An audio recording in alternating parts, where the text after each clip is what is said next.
At 5 minutes past 8 Central African time, the UN Security Council is set to vote today on the renewal of its peacekeeping mission in Western Sahara, MINURSO, just before the current mandate expires. The US facilitated draft resolution is expected to extend the mission for 6 months, highlighting Morocco's autonomy plan and include all concerned parties, that's Morocco, Algeria, Mauritania, and the Polisario Front. Joining us now from France to unpack what's at stake is Dr. Yahia Zoubir, Professor of International Studies and a non-resident senior fellow at the Middle East Council on Global Affairs. Dr. Zoubir, thanks for joining us. How are you this morning?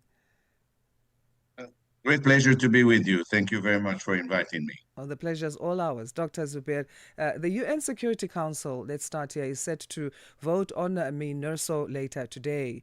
Why is this year's renewal particularly significant compared to previous times?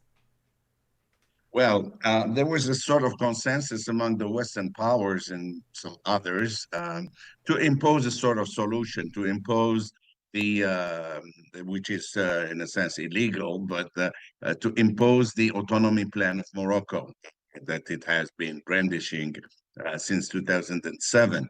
In other words, the decolonization issue would have been put aside. The referendum on self-determination would have been put aside as well.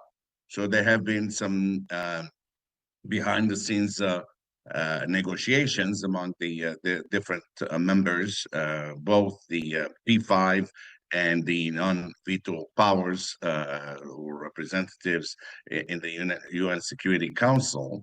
And the pen holder, the United States, had issued, or we saw the draft, and the draft was totally in favor of Morocco, dropping all the past, resolutions for the last 50 years, basically, and trying to prop up the autonomy plan.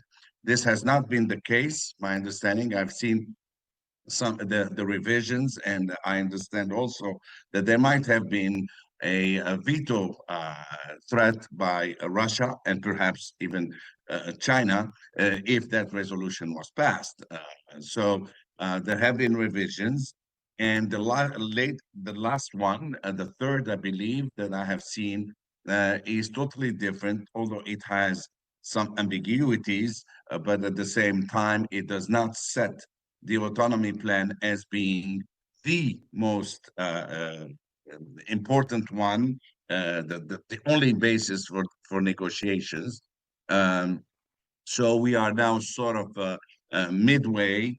It doesn't. It suggests that the autonomy plan is just one of the options to be negotiated among the parties with the through the mediators, and it also suggests that the negotiations would be held in the United States. The U.S. is the pen holder of the issue of Western Sahara at the UN Security Council, and also the in the previous draft, the MINURSO was to be extended by 3 months, but now in the last one, I think we're back to the normal one, which is 1 year, and that is until October 2026.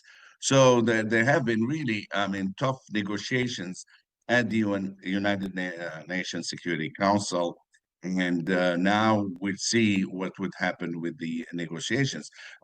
You cannot. I mean, the autonomy plan is illegal. I mean, you have a colonial power, Morocco, basically imposing its own proposal that is, uh, governing the Sahrawis, not giving them any institutions because the foreign policy, defense policy, all those would remain within the hands of the monarchy in Morocco. So that did not pass, and that is basically the good news that we have. We'll see if that is what I saw is the really the final version. So that's where we are right now. we're back to sort of status quo, and hopefully with the negotiations, because in the last draft that I saw, it would be the autonomy plan would be just one of the options that would be negotiated. It asks the participants to come up with some solutions of their own, which is in a sense it's a good thing because the Sahrawis too have their voice. They can come up with ideas that would preserve the original plan, which is a referendum on self-determination. If you recall, many years ago, when James Baker was the special envoy, he did have a sort of an autonomy plan, but at the end of a period of 5 years or so, that will be a referendum on self-determination of the Sahrawi people. So that's where we are. It remains to be seen how things go this afternoon with the vote in New York. So, on that point, then, on that call from the US facilitated draft for all parties to be consulted, how does that shape the UN's role in mediating the conflict, do you think? Well, hopefully the members would support the special envoy, because until now the special envoy goes to talk to the different parties, but the powers that be, that is France, the United States, were pushing, and the UK as well, since they all recognize the autonomy plan as the only plan, and that is over. Though I suspect that now, or at least I suggest that the members would give power to the special envoy, and whatever is on the table needs to be respected, not just the autonomy plan, but to consult with all the parties seriously, and take into account the referendum on self-determination, and to realize and to repeat once again, which has been repeated, by the way, in this last version, the right of the Sahrawis to self-determination.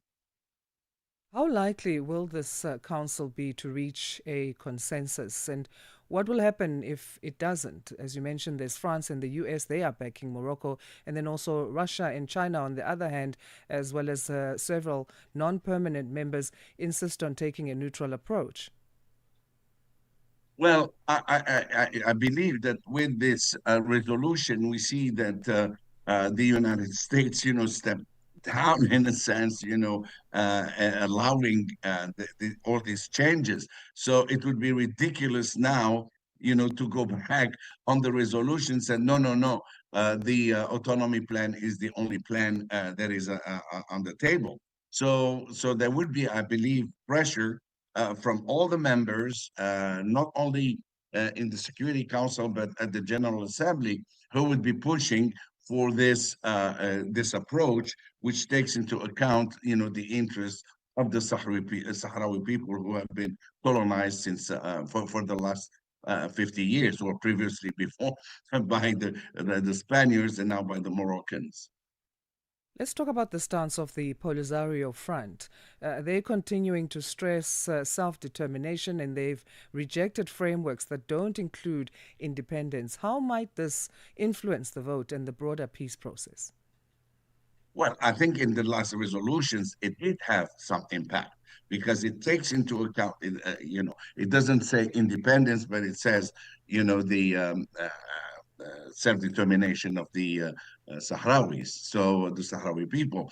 So it is on the table now. It remains to be seen how the France, France, the UK, and even those who are not in the Security Council, like Spain or Portugal, who have supported this autonomy plan, how they would react to this latest resolution by the UN Security Council. Even in Europe, I mean, these European countries are in violation of their own laws. And the Court of Justice of the European Union had voted several times, or decided several times that that even the products coming from Western Sahara were illegal, and so on. So to change a decolonization issue into an autonomy proposal doesn't hold water, because you ignore totally the wishes of the rights of the colonized people. Can Morocco's prioritization of autonomy result in some risks when it comes to the legal and political fronts? Well, you know, Morocco is the colonial power, and Spain has to play its role, because technically Spain is responsible still to today, responsible for the decolonization of the Western Sahara. So Morocco, of course, is in a position of strength, since it is occupying about 80% of the territory and exploiting not only the natural resources, but also the fisheries and what have you. And I think that the members, the ones who are pushing for the decolonization or an alternative to autonomy, would put enough pressure in Morocco to look into a different option. Whether it would do it, I don't think so. But if the US and the other powers are serious about ending this conflict, they have to give back the rights, to the Sahrawi people. Do you think Morocco's autonomy plan can realistically satisfy the needs for Sahrawi people's right to Absolutely self not. determination? Absolutely not. And I don't know if you're aware, there is no content in this offer of autonomy. Mm. It's just saying the autonomy plan, the autonomy plan. But when the Sahrawis sit down, when they were negotiating in the past in Manhasset, in New York and all, and they were negotiating with they had direct negotiations with the Moroccans, that when they asked, what is this autonomy? What is the content of this autonomy? And the Moroccans would simply say, no, well, we're not here to discuss the content of the autonomy plan. So there is no really a real effort or willingness to negotiate in good faith with the Sahrawis, because Morocco feels empowered by the recognition of its sovereignty over Western Sahara by President Trump in 2020. So, and the implicit recognition of its sovereignty by Western powers. So it's sort of a neo-colonial approach to the Western Sahara, Luckily, the global south now is cognizant of the fact that this should not go forward because it could happen to other African countries. We've seen it happening today, to Gaza, and it will happen to in other negotiations around the globe. Dr. Zubir, thanks so much again for your time. We appreciate your insights. My pleasure. Thank you very much. Thank you. Dr. Yahia Zoubir, Professor of International Studies and a non-resident senior fellow at the Middle East Council on Global Affairs, joining us there and helping us to unpack the stakes of today's UN Security Council vote on the MINURSO mission and the future of Western Sahara.